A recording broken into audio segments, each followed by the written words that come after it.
All right, welcome to Japanese class. My name's Derek Morris. I'm the owner of the Hidden Dojo and Go Ninja. And right now we're offering free Japanese lessons for all those stuck at home looking to expand their mind and their vocabulary. So there's a full version of this lesson on our Facebook page. So go to the Hidden Dojo Facebook and you can find JL1, Japanese Lesson 1, to watch the full lesson. I unfortunately posted on there and then it's been since deleted off my phone and couldn't get it onto YouTube from there. So we're going to give you a shorter version of this here on YouTube, but feel free to check that out. And then lessons 2, 3, and so on are going to be the same whether you're on the Facebook page for the Hidden Dojo or you're on the Hidden Dojo channel here on Facebook, here on YouTube. All right, let's get cracking. So Japanese is not that difficult. There's 3 things that make it a little tricky. Number 1, you got to talk like Yoda. It's all backwards compared to English. So Japanese, similar to Spanish, instead of saying I'm going to the mall, it's the mall I'm going to. So once you can learn to talk like Yoda, it becomes easier. Conjugation is always tricky, okay, but we'll go over that in lesson 4 and 5. And the other thing is the written part of Japanese. There are 3 forms of written Japanese: hiragana, katakana, and kanji. Learning those can be a little tricky, but this program is going to help you with the grammar. It's going to give you some access to some vocabulary sheets and some things to practice. And we're assuming that you on your own are going to be listening to Japanese and practicing speaking Japanese. So listen to it on things like JapanesePod101.com or other free resources where you can hear actual Japanese as it's spoken by Japanese people and not from 2 decades ago, but more modern stuff. And then of course practice talking. Get a pet rock, Ishi-san, right? And talk to him. Tell him in the morning, "Ohayo gozaimasu." When you see him later in the day, say, "Konnichiwa, Ishi-san." Good afternoon, Mr. Rock, Mr. Ishi.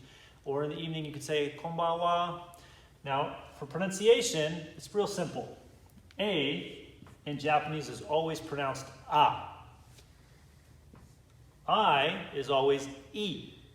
A, E, U, A, and O. So those are our vowel sounds. Make sure you can pronounce those. A, E, U, A, O. They don't change. English, it's all kinds of crazy how we're going to pronounce something. But Japanese never really changes. A, E, U, A, O. If you are familiar with Spanish, this is going to be easy as well. All right, so today we're just going to learn the basic sentence structure. We have the topic, which is always marked with wa.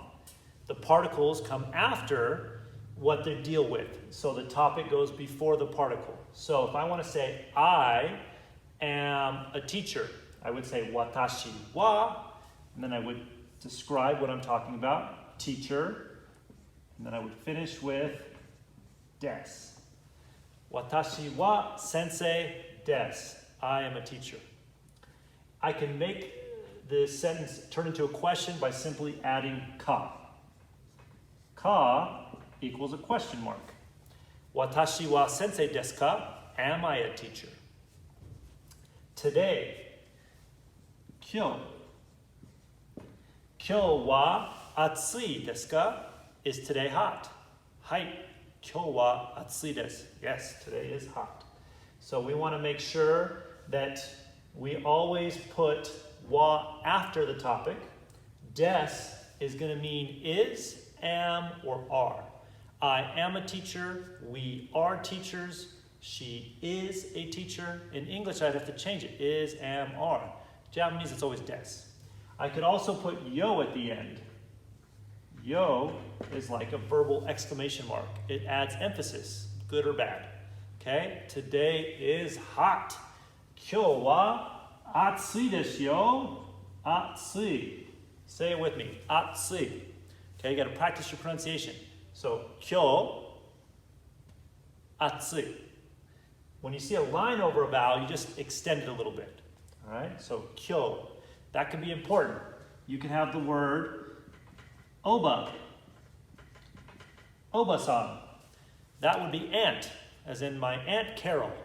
But if you have a line over that A,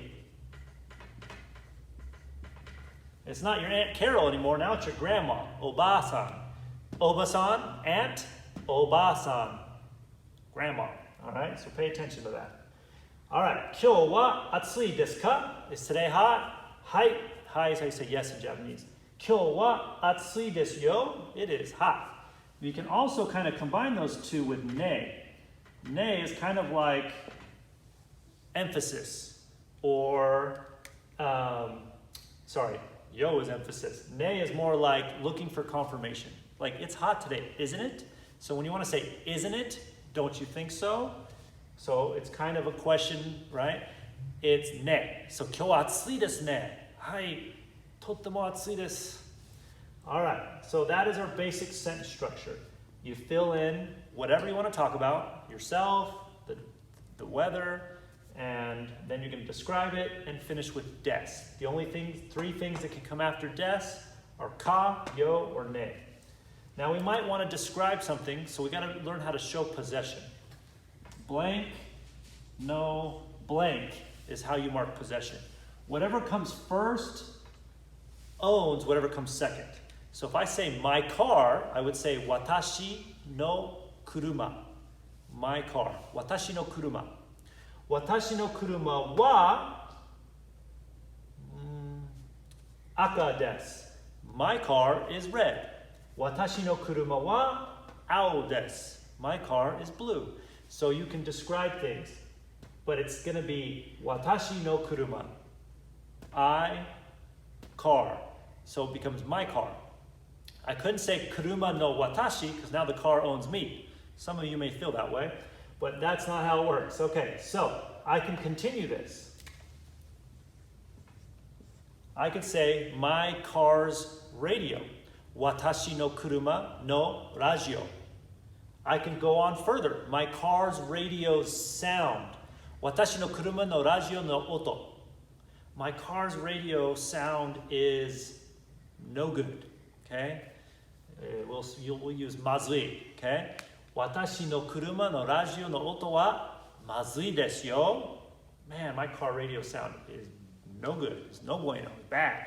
So that's how that works. So there's your no, and your topic marker, your is, am, are at the end of the sentence, question, emphasis, looking for confirmation.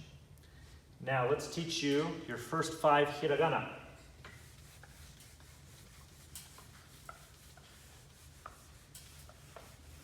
So you'll find below, hopefully, in the comments, a link or the option to see the lesson notes. All right? So, the first hiragana you're going to learn is a. It's going to start off like a cross or a T. You always do horizontal strokes before vertical strokes. So it's going to go 1, 2, 3. And this is how you write a. So as you write this, practice saying it out loud. A. Next is going to be E. E. Notice it's smaller. For some reason, E is like that. Almost all hiragana are about the same size, except for this one. This one's smaller. So, a, E. You put those two together, it actually becomes the word love. Ai. Which, if you wrote it in Japanese kanji, would look a little different. Okay? But when you can't read a kanji, sometimes they'll write hiragana small above it. It's called furigana. So learning hiragana first is important. It's what kindergartners do. You can read basic books, and it can help you when you're looking at the readings for kanji you don't understand later on. Not to mention conjugating verbs and particles and other things. Hiragana is used for a lot. So you definitely need to learn hiragana. So that's a and e. Think of it like a box. You start on the top left, you work your way to the bottom right. So when you're writing a, you're going left to right, top to bottom, like so. All right, a, e, u is next. So u is going to be 1, 2. That's U. We're going to do that line again with a 7 that turns into a cursive H to get E. U, E. U, E. Or in kanji, that's ue, up or above. So ue by itself means up. So again, hiragana doesn't mean anything. They're like letters in our alphabet. You put them together to make a word. You put u and a together, you make a word, up. Whereas kanji is a pictograph. It means something. But you can't always read the kanji, so you'll have furigana to help you read it. So ue would be how you can get that one. All right, so that's u and e. Last one is going to look similar to a, so let's review. A, e, u, e, o. Notice I started with the cross, but I didn't let go. I go 1, 2, but on 2 I'm going to continue this around, and I'm going to put a little mark here at the very end. Okay? So it's not going to be totally symmetrical like this. You're going to usually be smaller on the left than you are on the right.